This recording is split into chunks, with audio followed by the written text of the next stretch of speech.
Bismillahirrahmanirrahim. Assalamualaikum warahmatullahi wabarakatuh.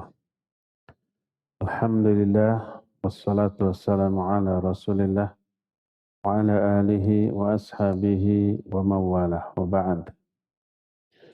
Hadirin jamaah Masjid Agung Al-Ukhwah Bandung yang Allah muliakan, para pendengar radio Tarbiyah Sunnah Bandung, Radio Roja di beberapa kota dan radio-radio lain, pemirsa Roja TV dan TV-TV lain, serta para netizen di mana saja Anda berada.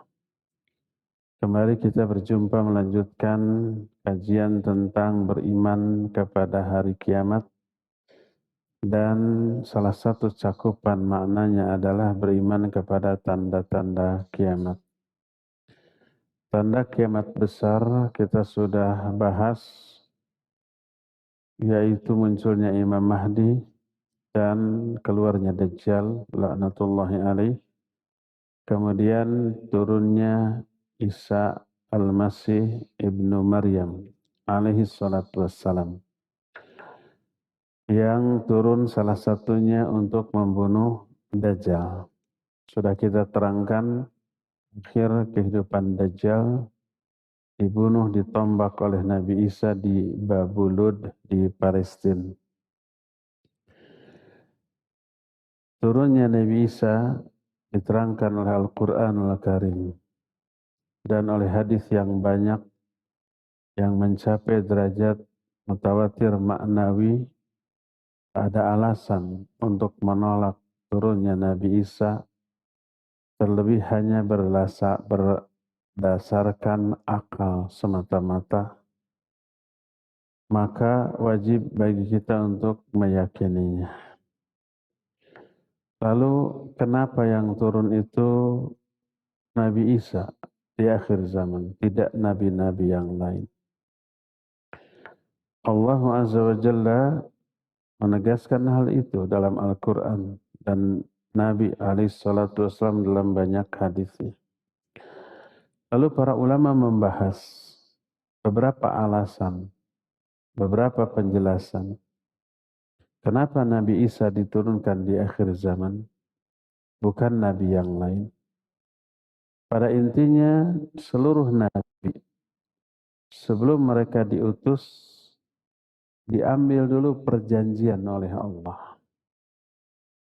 Salah satu poin perjanjian tersebut adalah bila nanti datang seorang Rasul kepada kalian yang membenarkan kitab yang ada pada kalian, la tu'minunna bihi wa la tansurunnah. Maka kalian harus beriman kepada Nabi ini dan menolongnya. Semua Nabi begitu. Dan Nabi yang dimaksud adalah Nabi Muhammad SAW. Allah berfirman dalam Ali Imran 81, wa idh akhadallahu mitsaqan nabiyyin. Ingat ketika Allah mengambil perjanjian dari para nabi. Lama ataitukum min kitabi wa hikmah. Thumma ja'akum rasulun musaddiqun lima ma'akum. Latu'minunna bihi wa latansurunnah. Kata Allah, ketika aku sudah berikan kepada kalian kitab dan hikmah, lalu nanti datang seorang Rasul kepada kalian yang membenarkan kitab yang ada pada diri kalian, maka kalian wajib beriman kepadanya dan menjadi penolongnya.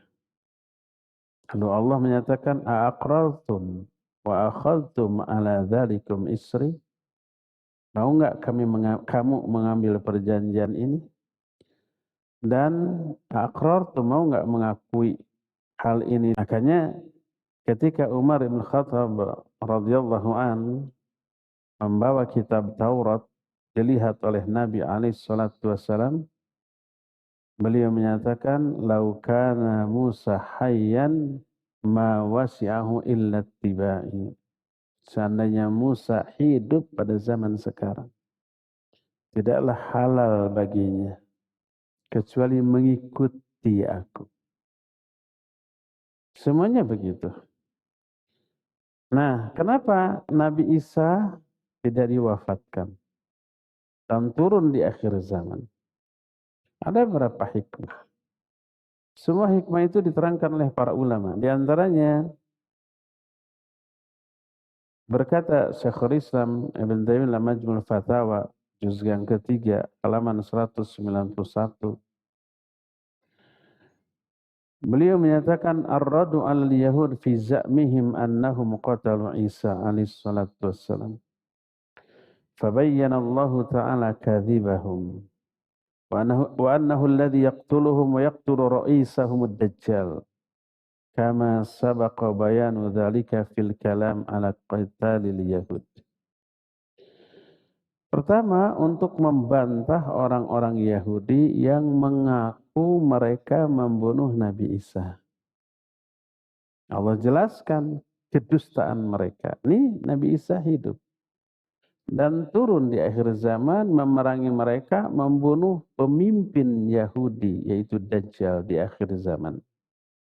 Sebagaimana ini sudah diterangkan. Pendapat ini yang lebih dikuatkan oleh Imam Ibnu Hajar al-Asqalani dalam kitab Fathul Bari Syarah Sahih Bukhari. Ini yang pertama. Penjelasan yang kedua ini yang membuat kita terkagum-kagum. Anna Isa wajada fil Injil fadla ummati Muhammadin sallallahu alaihi wasallam. Isa menemukan dalam kitab Injil keutamaan umat Nabi Muhammad sallallahu alaihi wasallam. Nabinya belum lahir apalagi umatnya. Umat Islam belum lahir. Tapi keutamaan umat akhir zaman ini sudah dijelaskan dalam kitab Taurat dan Injil. Al-Quran surah Al-Fat ayat terakhir ayat 29 setelah menerangkan Muhammadur Rasulullah walladzina ma'ahu asyidda'u 'alal kuffar ruhama'u bainahum, terus diceritakan tentang karakteristik para sahabat Nabi yang luar biasa. Lalu Allah menyatakan dzalika mathaluhum fit Taurat wa mathaluhum fil Injil. Itulah gambaran mereka yang sudah Allah terangkan dalam kitab Taurat dan juga dalam kitab Injil.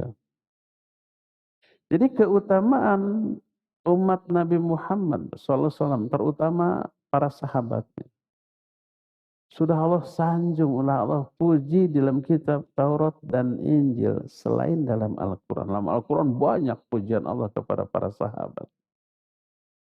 Dalam kitab Injil juga ada. Nabi Isa menemukan dan kata orang Sunda, beliau kabita, ingin menjadi bagian dari mereka. Pada Allah ayyaj'alahu minhum. Lalu Nabi Isa berdoa kepada Allah agar beliau dijadikan salah seorang di antara sahabat Nabi Muhammad sallallahu alaihi wasallam. Fastajaballahu du'a'ah wa abqahu hatta yanzila akhir zaman mujaddidan li amril Islam. Allah kabulkan doa Nabi Isa, lalu Allah abadikan usia Nabi Isa sehingga turun di akhir zaman. Abadinya bukan abadi sampai kiamat. Nabi Isa meninggal nanti diterangkan bagaimana wafatnya Nabi Isa dan berapa tahun beliau usianya setelah turun. Sampai beliau turun di akhir zaman untuk memperbaharui agama Islam yang sudah banyak diselewengkan orang. Berkata Imam Malik rahimahullahu ta'ala, dan perkataan Imam Malik dikutip oleh Imam Ibnu Katsir rahimahullah dalam kitab tafsirnya. Kata Imam Malik, balaghani anna an-nasara kanu idza ra'aw as-sahabata alladziina fatahu asy-Syam yaqulun wallahi la haula'u khairu minal hawariyina fima balaghana. Telah sampai berita kepadaku, kata Imam Malik, bahwa orang-orang Nasrani ketika mereka melihat para sahabat yang menaklukkan negeri Syam, Syam ini termasuk Palestina, Lebanon, Suriah, dan satu lagi siapa? Albania, Yordania. Sahabat-sahabat Nabi di setiap zaman adalah manusia terbaik setelah nabinya. Nabi Muhammad SAW manusia terbaik pada zamannya, dan para sahabat yang sezaman dengan beliau manusia terbaik. Dan sahabat-sahabat Nabi Muhammad SAW jauh lebih baik daripada sahabat-sahabat Nabi Isa alaihissalam. Berkata Imam Ibnu Katsir setelah mengutip perkataan Imam Malik, wa sadaqu fi dzalik. Fa inna hadhil ummata mu'azzamatun fil kutubil mutaqaddimah wal akhbaril mutadawalah. Benarlah perkataan mereka. Karena umat Nabi Muhammad SAW diagungkan di kitab-kitab terdahulu. Di dalam kitab Taurat dan Injil. Makanya Nabi Isa pun kabita. Ya Allah, jadikan aku bagian dari sahabat Nabi terakhir. Dan dikabulkan. Makanya para ulama ahli hadis memasukkan Nabi Isa ke dalam golongan sahabat Nabi. Karena memenuhi kriteria sebagai sahabat Nabi. Sahabat Nabi itu orang yang sezaman dengan Nabi SAW, bertemu, beriman, dan mati dalam keadaan iman. Dan itu terpenuhi pada diri Nabi Isa. Sehingga berkata Imam Az-Zahabi rahimahullah ketika menerangkan biografi para sahabat. Dalam kitab yang namanya Tajridu Asma'is Sahabah. Ternyata salah seorang di antara sahabat Nabi Muhammad SAW itu adalah Nabi Isa. Beliau berkata, Isa bin Maryam sahabiyun wa nabiyun. Fa innahu ra'an nabiyya sallallahu lailatul Isra wa sallama alaihi fahuwa akhirus sahabati mautan. Kata Imam Az-Zahabi, Isa bin Maryam adalah seorang sahabat sekaligus nabi. Beliau sahabat Nabi Muhammad SAW sekaligus nabi. Karena beliau pernah berjumpa dengan Nabi SAW pada malam Isra dan menyampaikan salam. Maka Nabi Isa adalah sahabat Nabi yang paling akhir wafatnya. Sampai sekarang belum wafat. Masih hidup diangkat oleh Allah Azza wa Jalla ke langit. Inilah yang menjadi alasan kenapa Nabi Isa yang diturunkan, bukan nabi-nabi yang lain. Ini penjelasan kedua. Ketiga, inna nuzula Isa bin Maryam minas sama lidunuwi ajalihi liyudfana fil ard id laysa li makhluqin minat turab ay yamut fi ghairiha fayuwafiqu nuzuluhu khurujad dajjal fayaqtuluhu Isa alaihi salatu wassalam. Penjelasan ketiga, turunnya Isa dari langit menjadi tanda sudah dekatnya kematian Nabi Isa. Agar beliau itu dikuburkan di dalam tanah.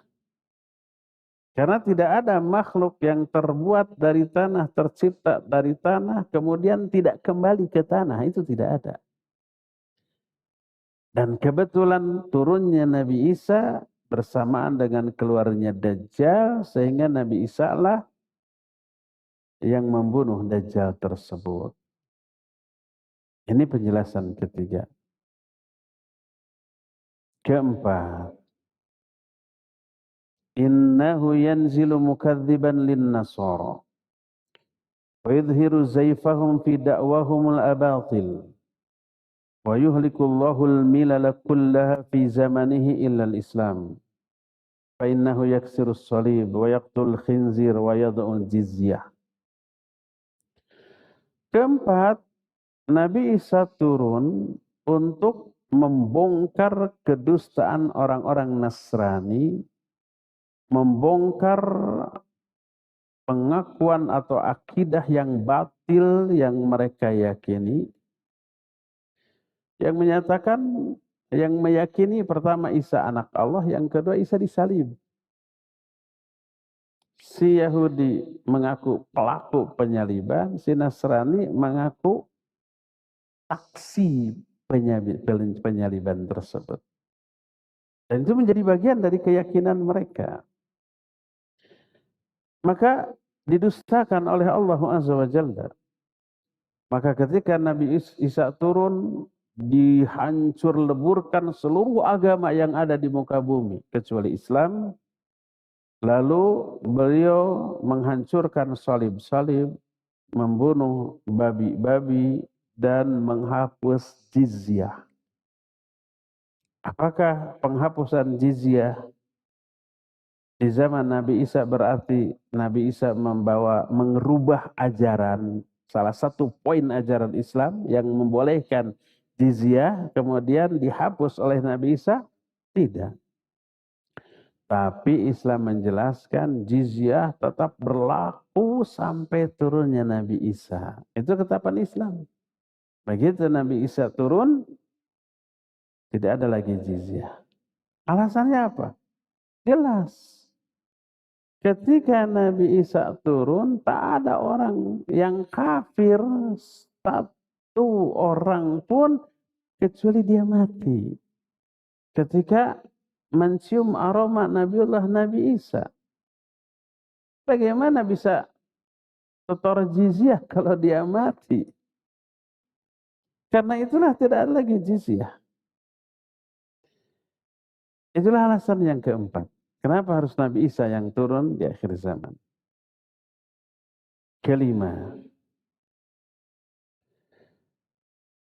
kehususan Nabi Isa tersebut itu menunjukkan bukti kebenaran Nabi SAW yang bersabda dalam hadis yang sahih riwayat Imam Bukhari, juga Imam Muslim dalam dua kitab sahih, Sahih Bukhari dan Sahih Muslim.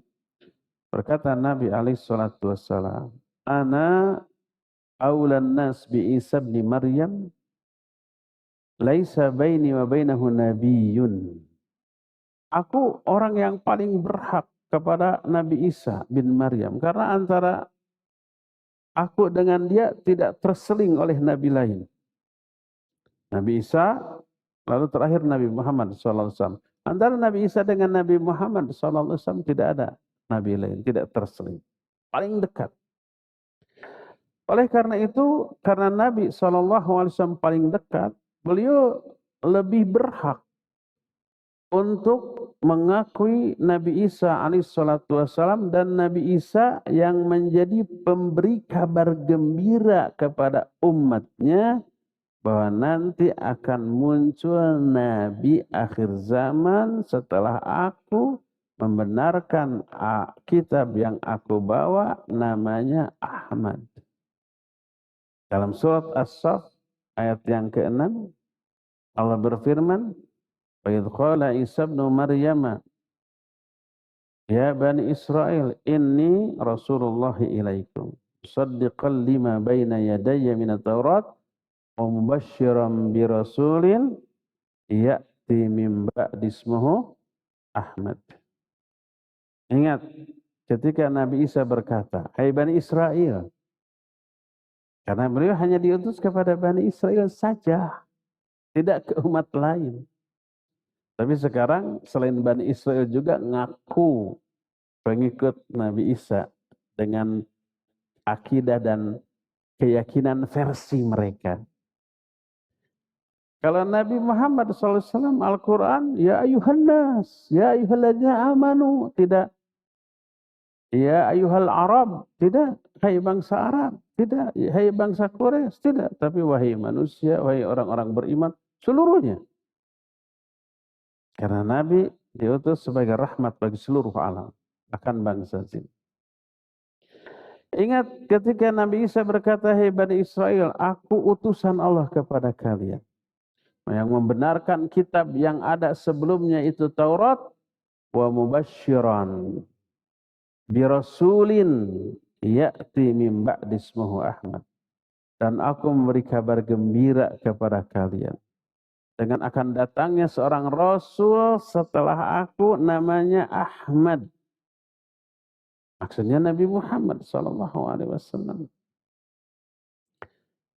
Maka dalam hadis yang sahih riwayat Imam Ibnu Ishaq dalam kitab Sirah, berkata Nabi SAW, qalu ya Rasulullah akhbirna an nafsik. Para sahabat bertanya, wahai Rasulullah, ceritakan kepada kami tentang dirimu. Naam, kata Nabi SAW, ya.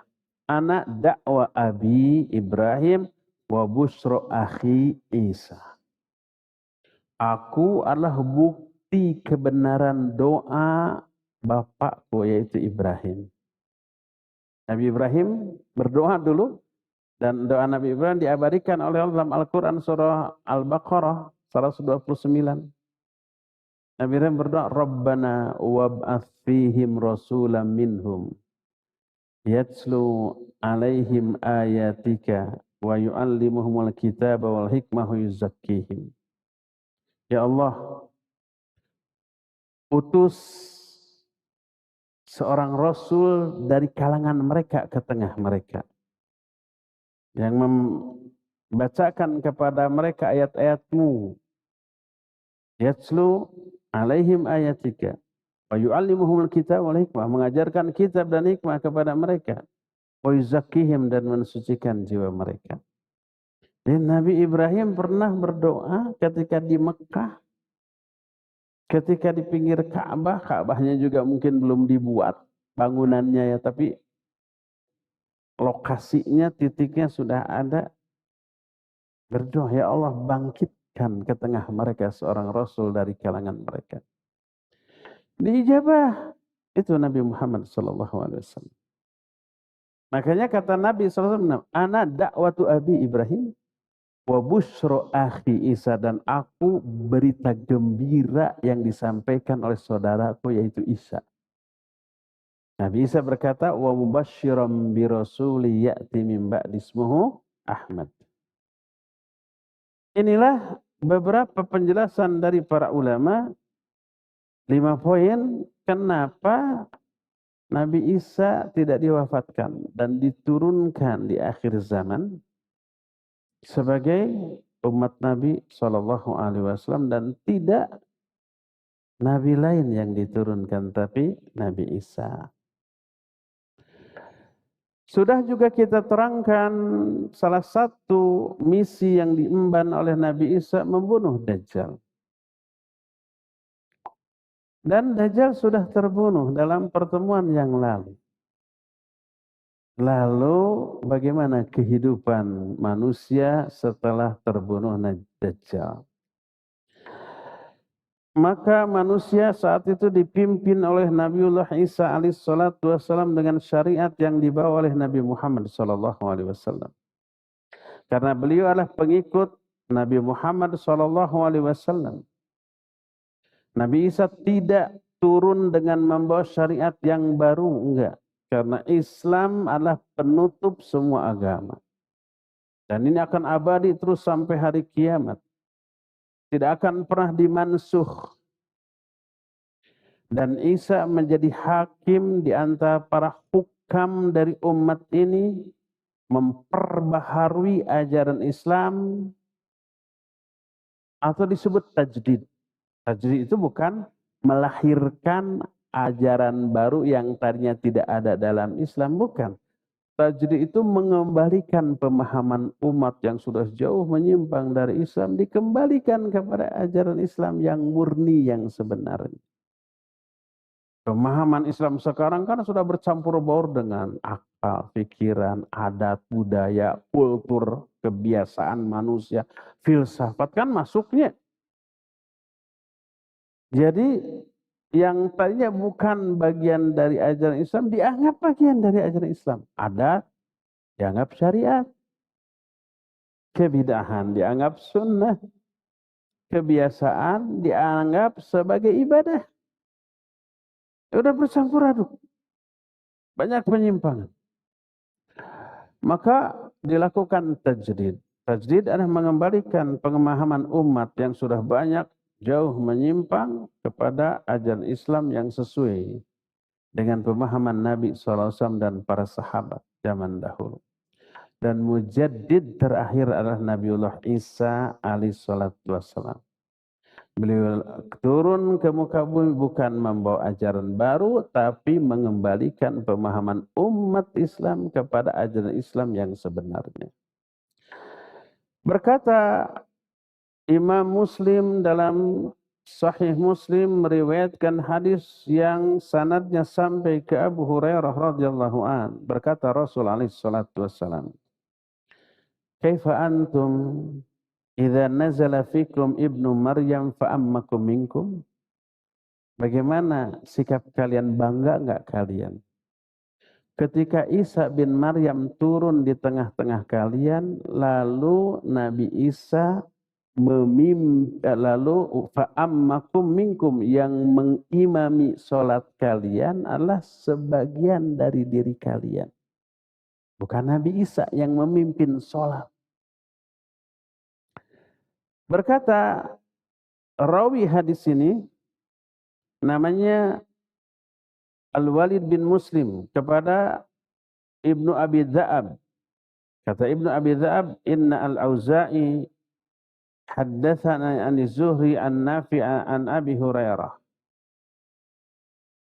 Berkata kepadaku Imam Az-Zuhri dari Nafi' dari Abu Hurairah, wa imamukum minkum, dan imam kalian adalah salah seorang di antara kalian.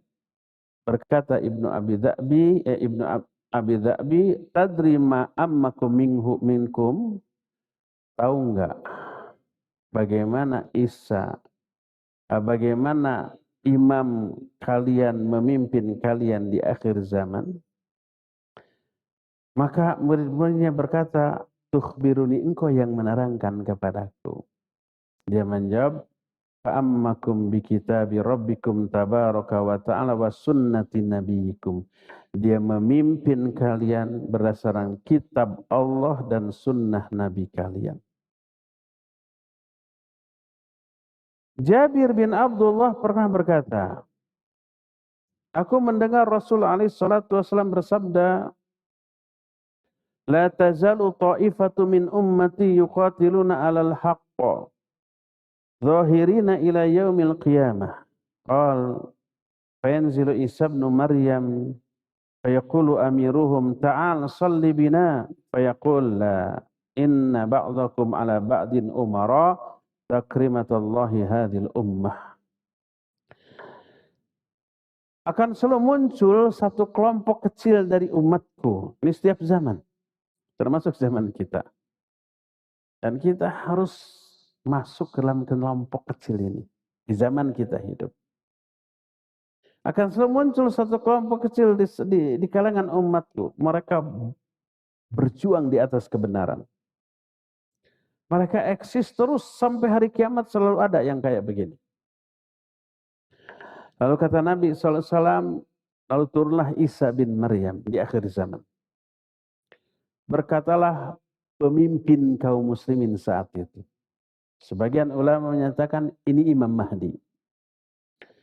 Ta'al sholli bina, mari imami kami sholat.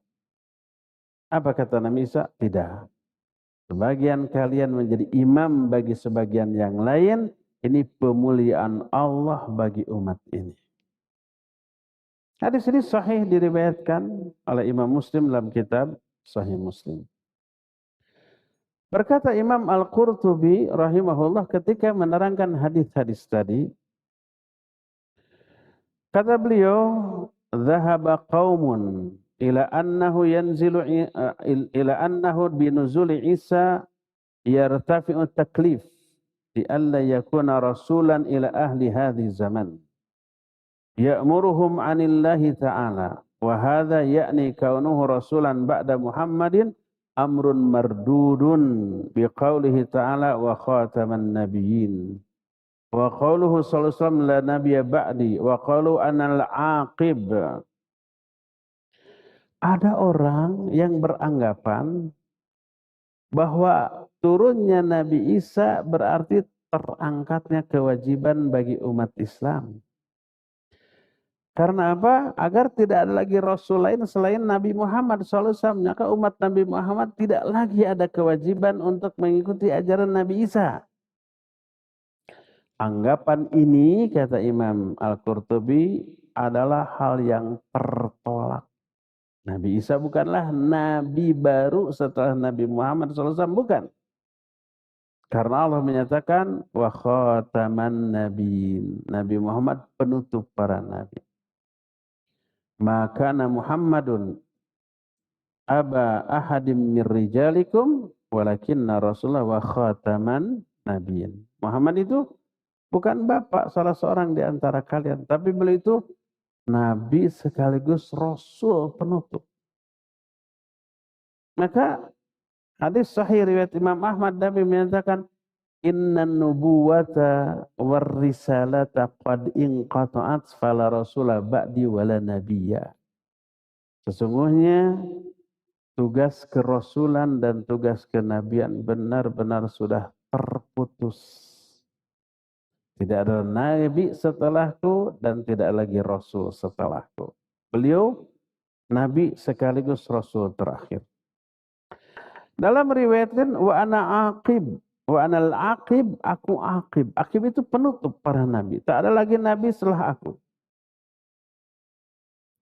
Maka berkata Imam Al-Qurtubi, wa idza kana dzalik fala yajuzu ayyutawahhama ana Isa yanzilun nabiyyan bi syari'atin mutajaddidah ghairu syari'ati Muhammadin nabiyina sallallahu alaihi wasallam. Bal idza nazala fa innahu yakunu yawma idzin min atba'i Muhammadin sallallahu alaihi wasallam.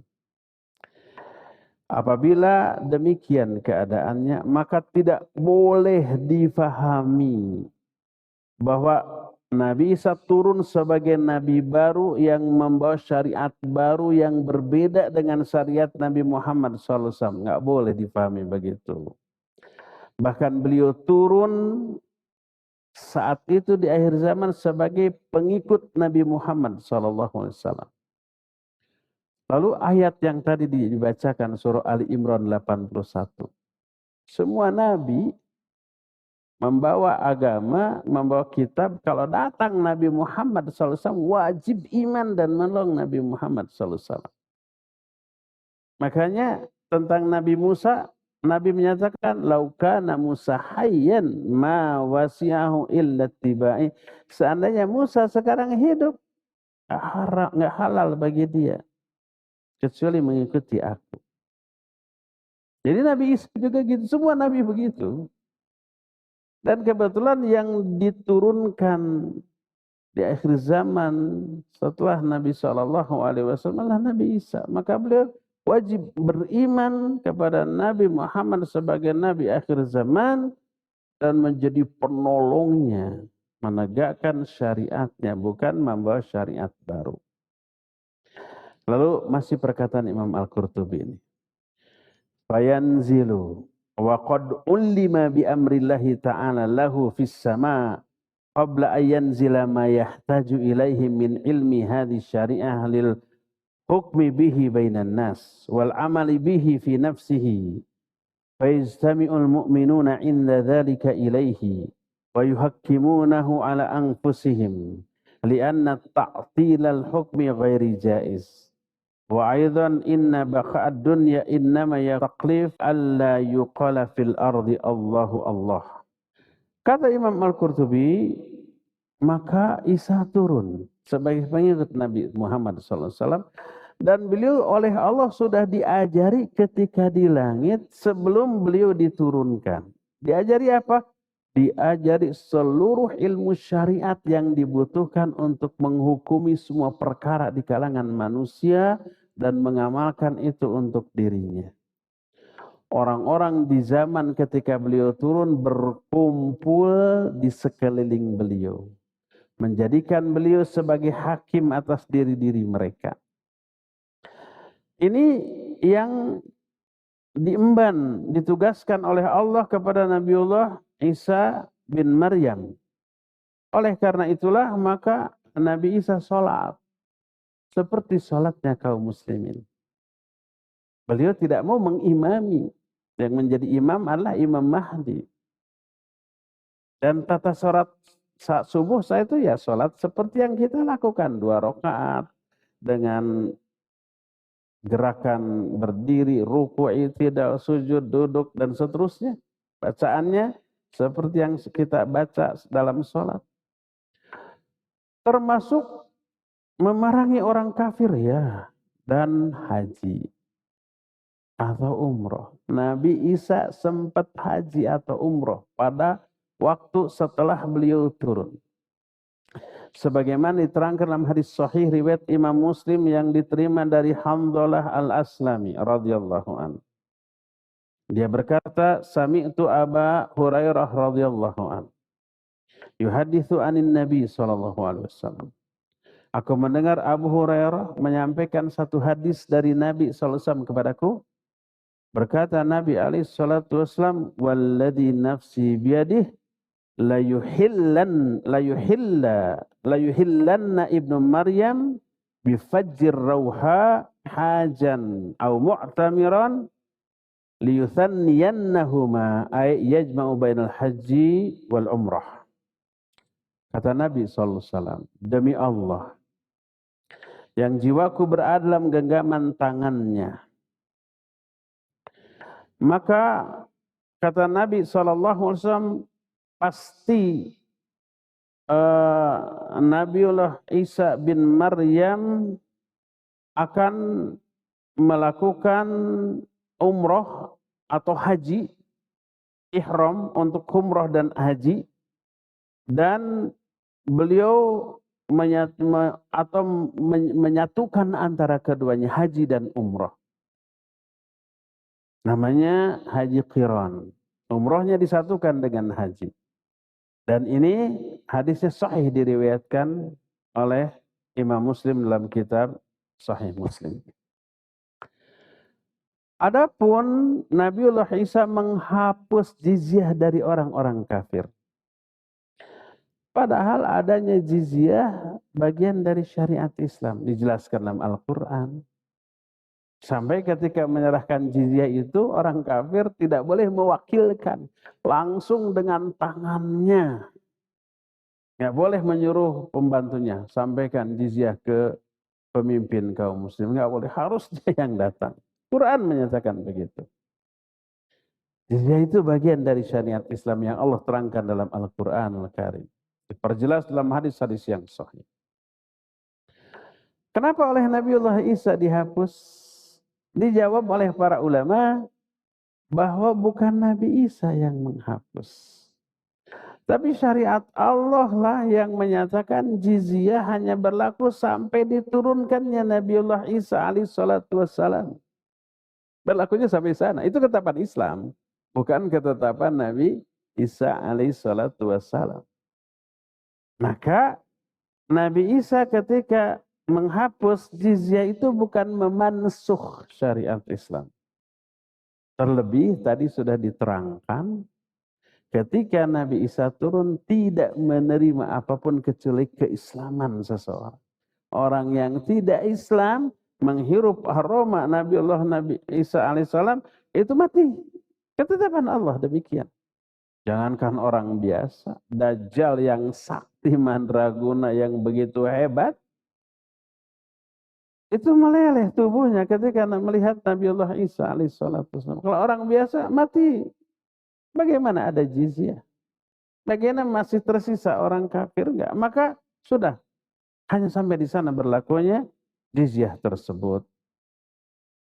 Maka apa yang dilakukan oleh Nabi Isa merupakan syariat Islam. Termasuk sekarang. Kita nggak boleh menghancurkan salib-salib. Kita nggak boleh membunuh babi-babi. Kita sekarang nggak boleh menghapus jizyah. Nggak boleh. Itu syariat Islam masih berlaku tuh. Larangan itu. Sampai kapan? Sampai turunnya Nabi Isa. Begitu Nabi Isa turun, syariat Islam menyatakan hancurkan salib, bunuh babi, dan hapus jizyah. Berkata Nabi SAW dalam hadis yang sahih diriwayatkan oleh Imam Muslim, Kata beliau, wallahi la yanzilanna ibnu Maryam hakaman adalan fayaksiranna as-salib wa la yaqtulanna al-khinzir wa la yad'anna al-jizyah. Demi Allah, Isa bin Maryam pasti turun sebagai hakim yang adil. Dia pasti menghancurkan salib-salib, membunuh babi-babi, dan menghapus jizyah. Itu ketetapan Islam yang harus dilaksanakan oleh Nabiullah Isa bin Maryam. Setelah tidak ada lagi orang kafir di zaman Nabi Isa, Dajjal pun sebagai panglima tertinggi dari orang kafir sudah mati, qaid gitu. Apalagi anak-anak buahnya. Maka tak ada orang kafir berarti tak ada kekufuran. Tak ada perbuatan syirik, tak ada perbuatan bid'ah. Terjadi tauhid, keimanan, sunnah menjadi warna bagi kehidupan manusia saat itu. Maka Allah menurunkan barokah bagi mereka. Walau anna ahlal qura amanu wattaqau la fatahna alaihim abwaaba minas sama'i wal ard. Seandainya penduduk suatu negeri beriman dan bertakwa, maka Allah akan bukakan barokah, pintu-pintu barokah dari langit dan bumi. Maka kehidupan di zaman Nabi Isa adalah kehidupan yang aman, tentram, damai, nyaman. Allah menurunkan hujan sebagai rahmat. Allah menumbuhkan tumbuh-tumbuhan, buah-buahan, sayur-sayuran. Allah limpahkan harta. Allah hilangkan permusuhan, saling benci, saling dengki, saling memusuhi. Tsumma yursilullahu mataran la yukinnu minhu baitu madar walau wabar fayagsilul ard hatta yatsrukaha kal zulfah au kal zulaqah.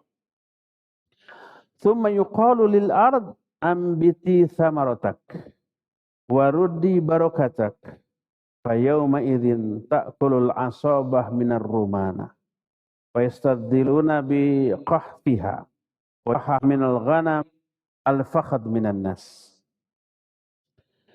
Allah turunkan hujan. Tak ada yang bisa menahan air hujan. Baik rumah yang terbuat dari tanah ataupun dari bulu-bulu binatang.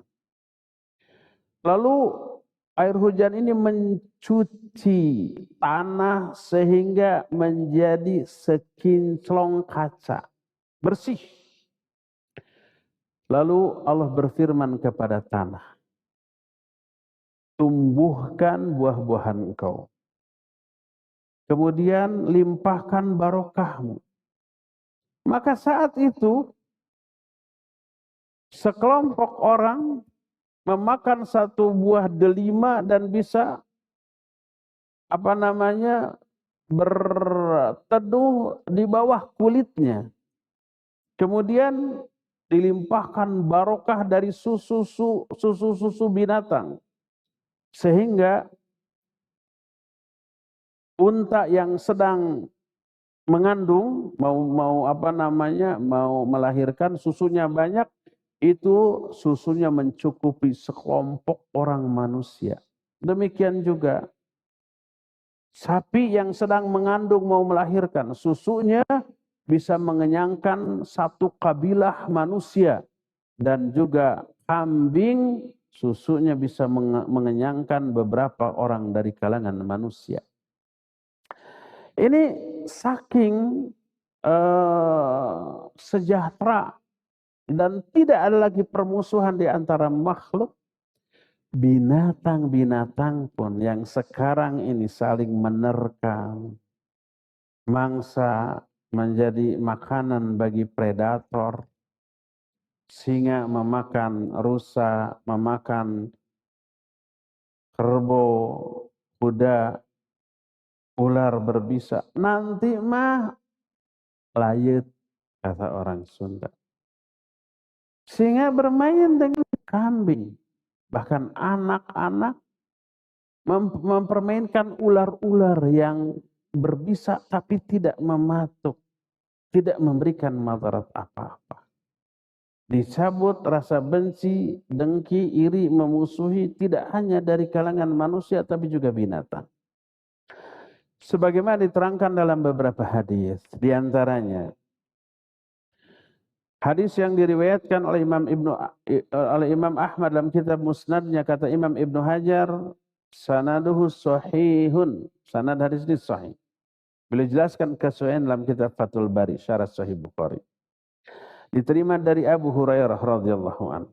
Berkata Nabi alaihi salatu wasallam, wal anbiya ikhwatu lil anlat, ummahatuhum syatta wa dinuhum wahid. Para nabi itu saudara-saudara seayah. Ibu mereka banyak, bapaknya satu. Jadi satu bapak mempunyai beberapa istri. Setiap istri melahirkan. Anak-anak dari istrinya saudara apa? Saudara sebapak. Begitulah para nabi. Apa maknanya? Maknanya yang dimaksud bapak ini satu adalah tauhid. Semua nabi menyerukan tauhid. Sama. Semua nabi diutus, ya qaumi ibudullaha ma lakum min ilahin ghairu. Hai kaumku, sembahlah Allah. Enggak ada ilah sembahan yang lainnya kecuali Dia. Semua nabi begitu.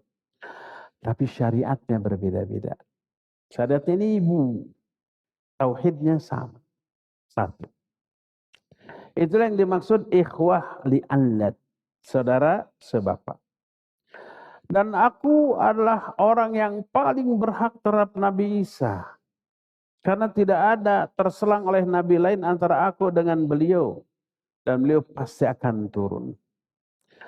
Maka di zaman Nabi Isa Allah menghancurkan Dajjal. Maka meratalah keamanan di seluruh penduduk dunia. Sehingga singa-singa akan akrab dengan unta-unta. Dan nimar. Nimar itu macan. Macan-macan akan bercengkrama dengan sapi-sapi. Dan diab ma'al ghanam. Diab itu serigala-serigala. Akan bercanda dengan kambing-kambing. Sekarang kan mangsanya ya. Tapi nanti akan anak-anak tersebut. Jadi sampai seperti itu kehidupan di zaman Nabi Isa alaihi salatu wassalam. Di akhir zaman nanti. Dalam hadis sahih riwayat Imam Muslim dari Abu Hurairah radhiyallahu an, berkata Rasul alaihi salatu wassalam, "Wallahi la yanzilanna Isa ibn Maryam hakaman adilan, fala yad'anna al-jizyah wala tutrakanna al-qilas fala yus'a 'alaiha wala tadhhabanna asy-syahna wat-tabaghud wat-tahassud wala yad'awanna ilal mal fala yaqbaluhu ahad." Demi Allah, Isa bin Maryam akan turun sebagai hakim yang adil. Dia akan menghapus jizyah. Dan di zaman itu kilas itu unta yang kuat, usia muda, tenaganya itu sangat bermanfaat bagi pemiliknya. Namanya kilas. Itu tidak lagi dipedulikan, tidak dipekerjakan. Hilanglah kebencian, kedengkian, dan permusuhan. Lalu orang-orang semua diajak, diseru, dipanggil untuk mengambil hartanya. Nih, siapa yang mau harta saya? Tak ada seorang pun yang mau menerimanya. Karena semua orang memiliki harta yang melimpah. Orang kebingungan, bersedekah, berinfak, memberi gitu. Menunaikan zakat, kebingungan. Nggak ada yang mau menerima. Semuanya serba sejahtera. Stres nggak tuh? Mungkin lebih stres dibanding orang yang nggak punya uang. Yang nggak punya uang stres tapi masih ada harapan. Kalau punya uang begini, ada tuh. Tapi yang banyak uang nggak ada kebutuhan lebih stres lagi. Karena ada gambar yang sampai menjambak rambutnya stres, duit loba, pangabutuh eueuh kan gitunya. Artinya uang banyak, kebutuhan tidak ada, stres. Itu di zaman Nabi Isa terjadi. Hadis tersebut sahih diriwayatkan oleh Imam Muslim, berkata Imam An-Nawawi rahimahullah ketika menerangkan hadis ini. Wa ma'nahu ayyazhudan nasu fiha ay al-ibl wa la yarghabu fi iqtinaiha li kathratil amwal wa qillatil aman wa adamul hajah wal ilmu bi qurbil qiyamah. Coba gimana enggak stres tuh? Stres karena banyaknya kekayaan. Kata Imam An-Nawawi, kenapa unta dibiarkan, harta ditawar-tawarkan? Karena zuhudnya mereka dari harta dan dari unta. Masih kata Imam An-Nawawi dalam kitab Syarah Sahih Muslim. Wa innama dzukiratil qilas likauniha ashraful ibl allati hiya anfusul amwali indal Arab. Wa huwa syabihun bima'na qouli ta'ala wa idzal isyaru uttilat. Wa ma'na la yus'a 'alaiha wa la yu'tana biha. Disebut qilas. Tadi unta yang kuat itu disebut qilas. Karena itu unta yang paling berharga, paling mahal. Dan menjadi kekayaan inti bangsa Arab. Ini maknanya sama dengan surah At-Takwir ayat yang keempat, wa idzal isyaru utilat. Ketika isyar itu diabaikan. Isyar itu unta yang bunting. Biasanya unta yang bunting itu dianggap keuntungan karena nanti anaknya itu akan memberikan hasil lagi, uang atau susu atau yang lainnya. Maka ada unta bunting itu, wah ini sumber pendapatan yang menggiurkan. Tapi di zaman tersebut diabaikan. Karena apa? Tidak lagi merasa butuh karena melimpahnya harta di zaman itu. Inilah kehidupan di zaman Nabiullah Isa alaihissalatu wassalam di akhir zaman. Begitu menggiurkan kehidupan di zaman itu. Berapa lama Nabi Isa hidup setelah turun? Ada dua hadis yang dua-duanya sahih berbeda. Satu hadis menyatakan Isa hidup hanya 7 tahun. Hadis lain menyatakan 40 tahun. Dua-duanya sahih. Sebagaimana hadis riwayat Imam Muslim dari Abdullah bin Amr radhiyallahu anhuma. Berkata Nabi SAW, "Fayab'atsullahu Isa ibn Maryam, thumma yamkuthun nas sab'a sinin, laisa baina itsnaini adawah, thumma yursilullahu rihan baridah min qibali Syam, fala yabqa ala wajhil ardi ahadun fi qalbihi mithqala dzarratin min khairin aw imanin illa qabadathu." Lalu Allah mengutus Nabi Isa. Lalu Nabi Isa tinggal bersama manusia 7 tahun. Tak ada antara dua orang permusuhan. Semuanya damai, semuanya bersaudara saat itu. Kemudian Allah mengutus angin yang dingin dari arah Syam. Tak ada seorang pun yang tinggal di muka bumi dan di dalam hatinya ada keimanan atau kebaikan sekecil debu pun, kecuali orang itu mati terkena angin tersebut. Nah itu nanti setelah semua orang yang beriman mati, tinggallah orang-orang kafir dan hari kiamat nanti akan terjadi di zaman itu. Ini hadis sahih menyatakan Nabi Isa tinggal 7 tahun. Lah dalam riwayat Imam Ahmad dan Imam Abu Daud dengan sanad yang sahih. Kata Imam Ibnu Hajar, hadis ini sahih. Berkata Nabi SAW, "Fayamkusu fil ardi arba'ina sanah, thumma yutawaffa wa yusalli alaihil muslimun." Nabi Isa tinggal selama 40 tahun, kemudian wafat. Lalu disolatkan oleh seluruh kaum muslimin. Dua hadis yang sahih, tapi dua-duanya berbeda. Mana yang benar? Yang benar dua-duanya benar.